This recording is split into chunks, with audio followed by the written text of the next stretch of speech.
আসসালামু আলাইকুম।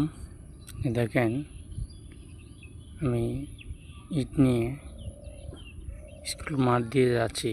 এখানে পানি ছিল, অনেক প্যাক ছিল, ভাবছিলাম যেতে পারবো না, তবে সাহস করে গাড়ি টান দিলাম। আল্লাহর রহমত জায়গা মতো পৌঁছে গেছি। এটা হলো একটা স্কুল মাঠ।